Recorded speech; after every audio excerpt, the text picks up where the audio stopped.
संतप्त मानस शांत हों, जिनके गुणों के गान में वे वर्धमान महान जिन विचरें हमारे ध्यान में। इस पद्य में भगवान महावीर से अपने ध्यान में विचरण करने की प्रार्थना की गई है और उसका कारण भी बताया गया है कि जिनके गुणगान करने से संतप्त मानस शांत हो जाते हैं। संतप्त अर्थात जो दुख से पीड़ित हैं, ऐसे मन जो दुख से पीड़ित हैं, ऐसे जीव जो दुख से पीड़ित हैं, जो दुख से पीड़ित हैं, उन सभी जीवों के दुखों को दूर करते हैं भगवान महावीर। भगवान महावीर के गुणगान से, भगवान महावीर के ध्यान से समस्त दुख दूर हो जाते हैं। तब प्रश्न ये उठता है कि हमें जो अभी वर्तमान में दुख है, हमें कोरोना महामारी के संक्रमण की आशंका का दुख है। यदि संक्रमण हो गया तो उसका उपचार क्या होगा, यदि उपचार नहीं मिला तो क्या होगा, हमें इस बात का दुख है। हमें इस बात का भी दुख है कहीं अस्पताल में जाना पड़ा और वहां बेड नहीं मिला तो क्या होगा,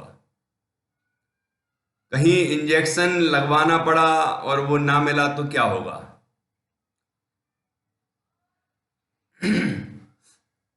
यदि संक्रमण ज्यादा फैल जाएगा तो मृत्यु की संभावना बन जाएगी,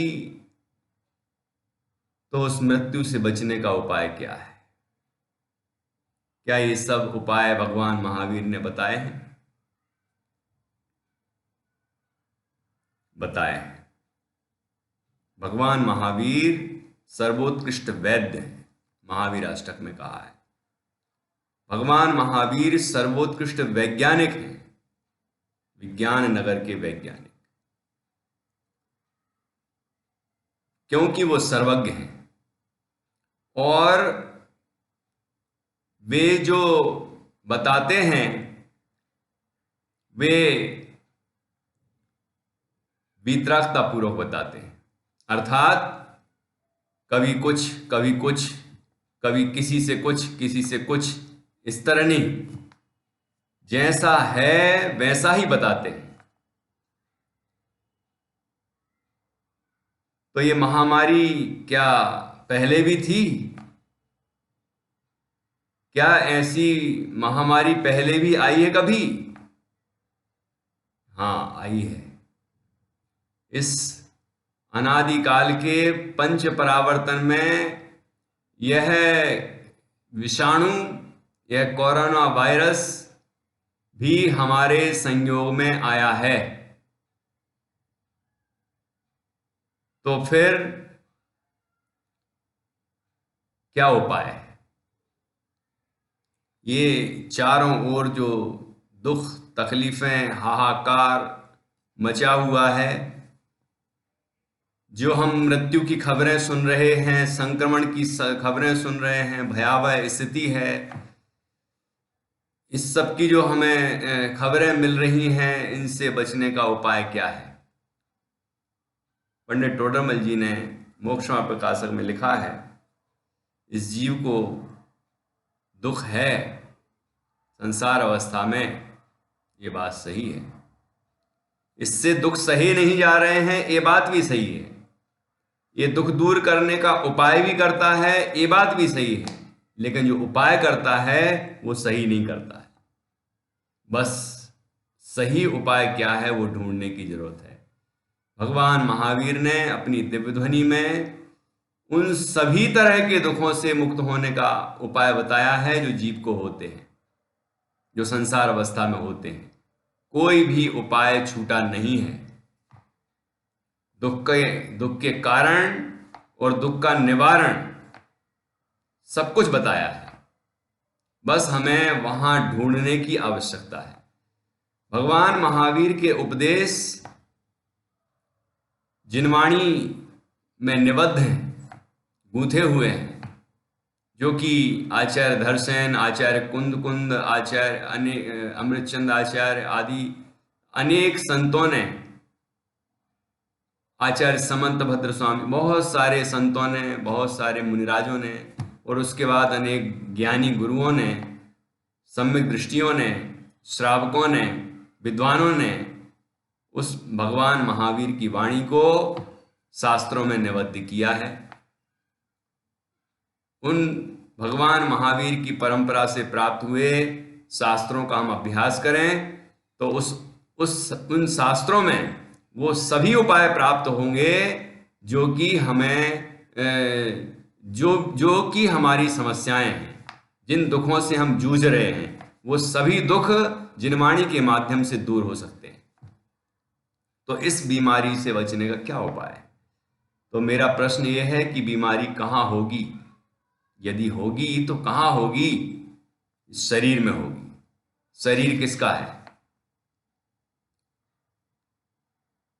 शरीर पुद्गल का है। और हम कौन हैं? हम जीव हैं। तो जब जीव को ये महामारी हो नहीं सकती तो हम दुखी क्यों हो रहे हैं? लेकिन शरीर में तो हो जाएगी ना। शरीर में हो गई तो शरीर छूट जाएगा। तो पहली बात तो ये, जो ऐसे तत्व ज्ञान का अभ्यास करते हैं, जो भगवान जिनेंद्र की वाणी पर विश्वास रखते हैं और अपना जीवन शुद्ध सात्विक जीते हैं, चरणान योग के अनुसार अपना जीवन जीते हैं, खान पान रखते हैं, और जिन द्रव्यान योग के अनुसार जिनकी दृष्टि है, जिनका ज्ञान है, जो भेद विज्ञान करते हैं, जो वैराग्य पूर्ण हैं, जिन्हें संसार शरीर और भोगों से विरक्ति है, ऐसे जीवों को कोई दुख नहीं होता और उनको ऐसा पुण्य बनता है कि उनके शरीर में भी ऐसी बीमारियां नहीं होती। बाकी ये बात सत्य है कि शरीर बीमारियों का घर है, इसलिए उसमें बीमारियां होने की संभावना तो प्रति समय है। अब जब तक पुण्य का योग है तब तक कोई बीमारी नहीं हो सकती, और जिस समय असाता वेदनी का उदय आएगा तो शरीर में जो स्थित जो रोग की सामर्थ्य वाले अणु हैं वे रोग का रूप धारण कर लेंगे। अर्थात शरीर के प्रत्येक अंगुल प्रमाण स्थान में 96 रोग हैं, आचार्य कुंद स्वामी कहते हैं। तो पूरे शरीर में कितने होंगे?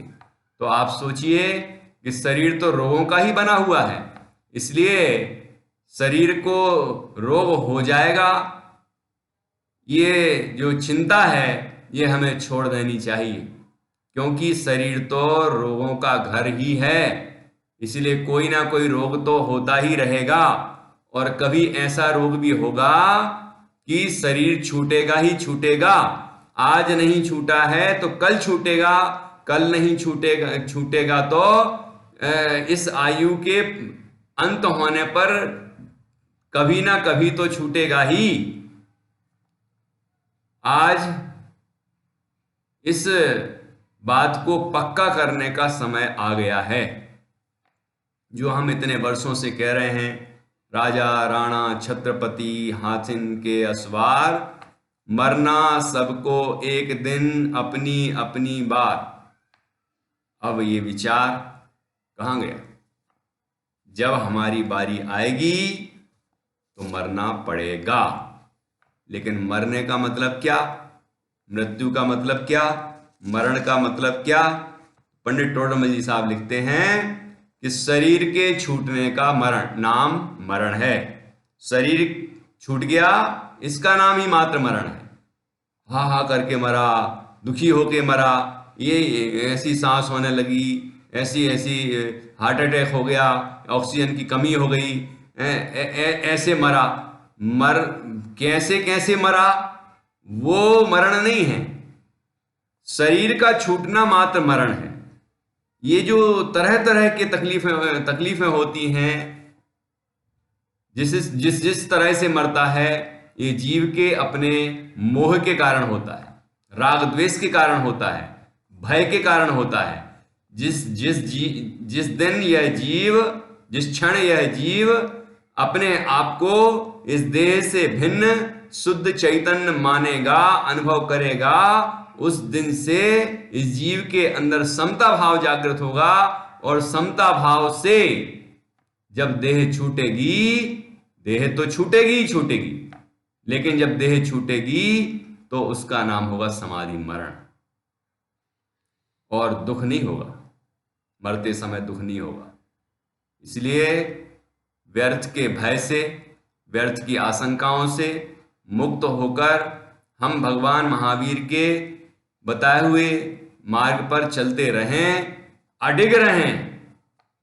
ये ना सोचें कि कौन क्या उपाय बता रहा है, दुनिया के लोग क्या उपाय बता रहे हैं, और हमारे पास तो कोई उपाय ही नहीं है। ये बात बिल्कुल नहीं है। यदि दुनिया में कोई उपाय बता पा रहा होता और उसका उपाय निश्चित होता तो हर दिन नई नई खबरें क्यों आती। लेकिन भगवान महावीर की वाणी में जो आया और जो उपाय परंपरा से जिनवाणी के माध्यम से हमारे पास तक आया है, वो क्या कभी बदला है? बीमारियां कोई भी आए, नए नए वायरस की बातें अभी सुनने लगे हैं, इसके बाद ये आने वाला है, उसके बाद वो आने वाला है। कोई भी आ जाए, उससे क्या होने वाला है? कुछ नहीं होने वाला। ये सभी वायरस कदाचित असाता का उदय होगा तो शरीर को प्रभावित कर सकते हैं, लेकिन मुझे तो प्रभावित कर ही नहीं सकते, क्योंकि मेरे साथ तो उनका अत्यंत भाव है। शरीर के साथ भी अन्योन्य भाव है, लेकिन आत्मा के साथ तो अत्यंत भाव है। इसलिए वे विषाणु शरीर के अंदर तो कदाचित आ सकते हैं, शरीर को प्रभावित तो कर सकते हैं, लेकिन आत्मा को प्रभावित नहीं कर सकते। हमें इस दौर में 12 भावनाओं के गहन चिंतन करने का समय है। हमें स्वयं की परीक्षा करना चाहिए कि हम वास्तव में इतने वर्षों से जो 12 भावनाओं का चिंतन करते आए हैं, पाठ करते आए हैं, वो सार्थक हो पाया है कि नहीं? क्या वो हम केवल पढ़ते ही रहे हैं, या हमने कुछ समझा भी है और हमने उससे कुछ विरक्ति भी प्रकट की है, हमारे अंदर कोई वैराग्य भी जागृत हुआ है? इस बात पर हमें अभी विचार करना चाहिए, क्योंकि ये 12 भावनाएं हमें संसार, शरीर और भोगों से विरक्त करती हैं। ये 12 भावनाएं हमसे क्या कहती हैं?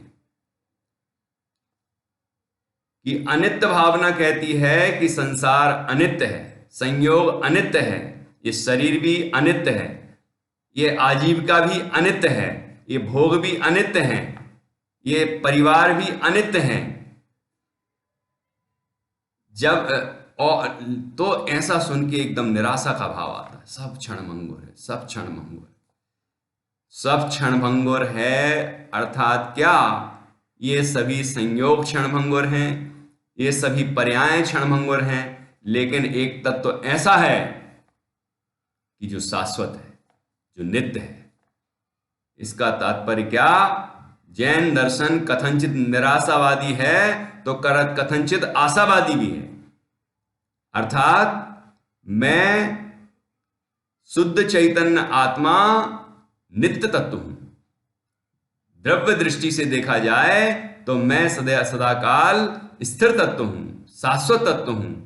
ऐसा अपने स्वरूप का चिंतन करे तो जीव को दुख नहीं होगा, आनंद होगा कि संसार अनित्य है, लेकिन मैं तो नित्य हूं।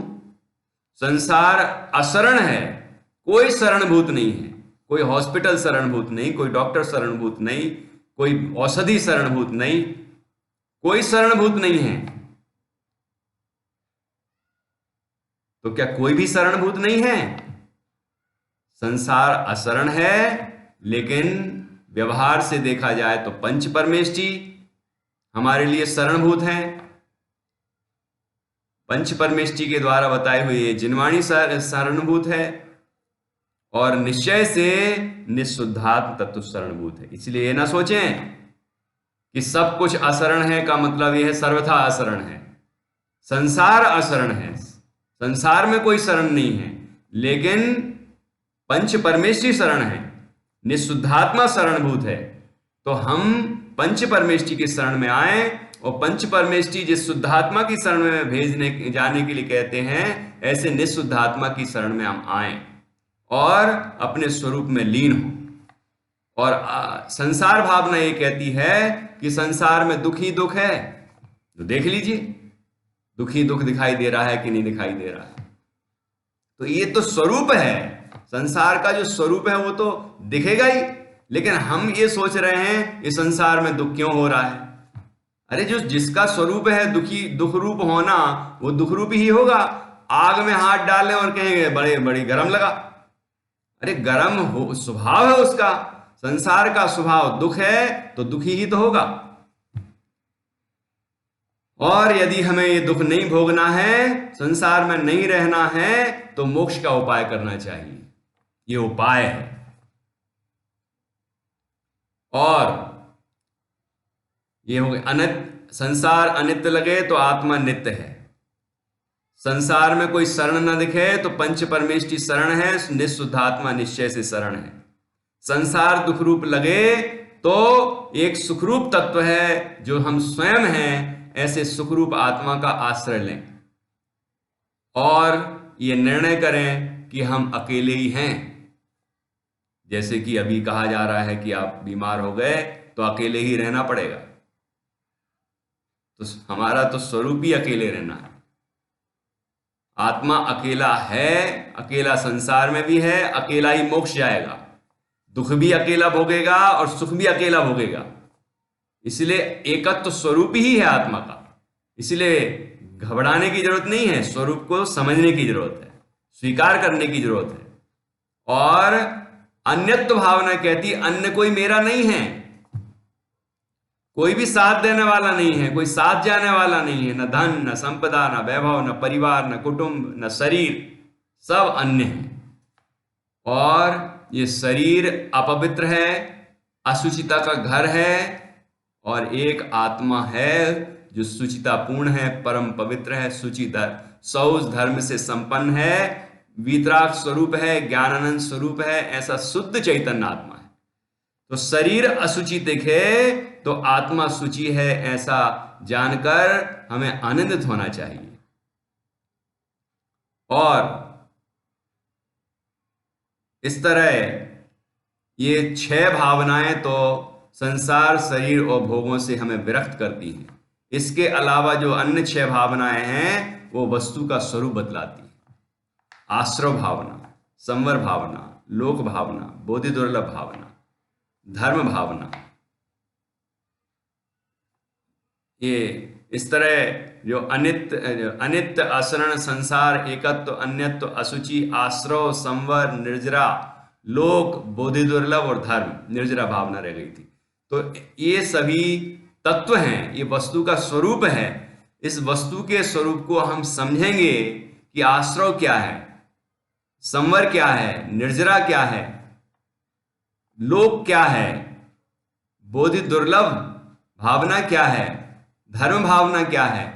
ये सभी 12 भावनाओं का हम निरंतर चिंतन करेंगे तो हमें संसार से भोगों से विरक्ति होगी और तत्व का स्वरूप समझने पर हमें देहादिक से भिन्न निःशुद्ध चैतन्य आत्मा की अनुभूति होगी और आत्मानुभूति होगी तो परम आनंद होगा, हमारे सारे दुख दूर हो जाएंगे और हम परम सुख की प्राप्ति करेंगे।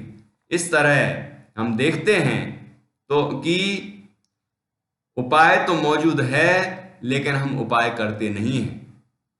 ये उपाय है दुख से बचने का उपाय, भय से मुक्त रहने का उपाय, संसार के दुखों से छूटने का उपाय। ये उपाय हम करें। और फिर आप कहेंगे ये तो आपने आध्यात्मिक उपाय बता दिया, लेकिन साथ में हमें ये भी तो बताओ कि भगवान महावीर ने जिनवाणी में क्या ये शरीर के लिए भी, बीमारियों से बचने के लिए भी, स्वस्थ होने के लिए भी कोई उपाय बताए हैं?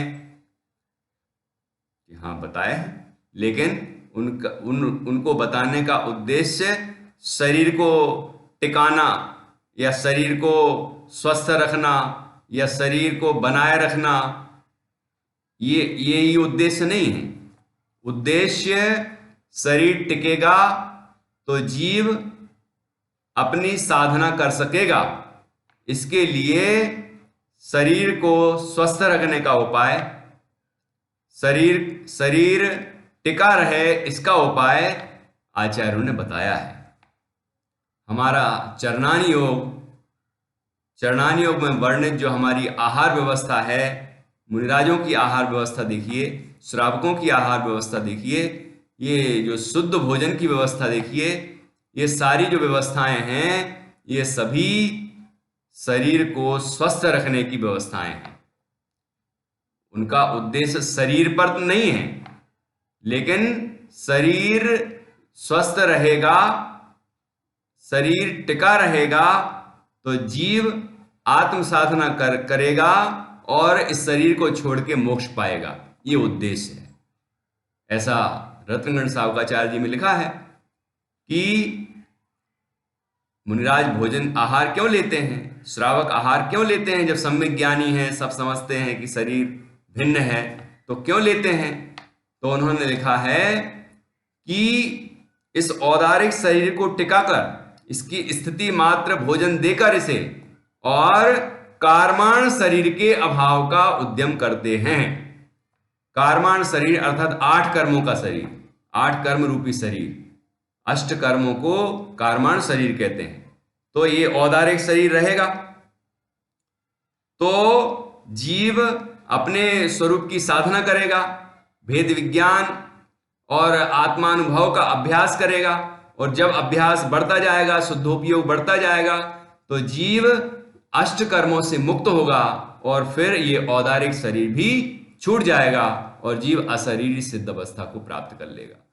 तो इसीलिए ये हमारी आहार व्यवस्थाएं, जो हमारे आचार विचार, हमारा रहन सहन कैसा हो, हमारा बाह्य जीवन कैसा हो, हमारा गृहस्थ जीवन कैसा हो, हमारा मुनि जीवन कैसा हो, इस सब विषयों में भी आचार्यों ने बहुत गहराई से चिंतन किया है और इसका प्रतिपादन शास्त्रों में किया है। इसलिए हम ऐसा न समझें कि हमारे लिए जैन शासन में कोई उपायों की कमी है। कोई उपायों की कमी नहीं है, हमें स्वाध्याय करने की मात्र आवश्यकता है। हम स्वाध्याय करेंगे तो सारे रहस्य खुलते जाएंगे और हम जिनवाणी के माध्यम से सारे उपाय प्राप्त कर पाएंगे। कोई भी उपायों की हमें कमी नहीं रहेगी, हमें किसी और से कुछ पूछने की आवश्यकता नहीं रहेगी। हमें जिनवाणी की शरण में आने का निर्णय कर लेना चाहिए और दृढ़ विश्वास पूर्वक स्वाध्याय करना चाहिए, चिंतन करना चाहिए, सामायिक करना चाहिए, ध्यान करना चाहिए, परमात्मा का ध्यान, आत्मा का ध्यान। ये जब कार्य हम करेंगे और शुद्ध खान पान, शुद्ध आचार विचार हम रखेंगे तो निश्चित रूप से हम महामारियों से बचेंगे और हम जो मिथ्यात्व रूपी महामारी है, जो रागद्वेष की महामारियां हैं, जो संसार रोग है, जो भव रोग है, जो जन्म मरण के दुख हैं, इन सारे दुखों से मुक्त होकर हम सिद्ध अवस्था को प्राप्त करेंगे और परम आनंद को पाएंगे। हम सभी निःशुद्धात्म तत्व के अनुभव के द्वारा भगवान महावीर के बताए हुए मार्ग पर चलते हुए निःशुद्धात्मा के अनुभव के द्वारा परम आनंद को पाएं। यही मंगल।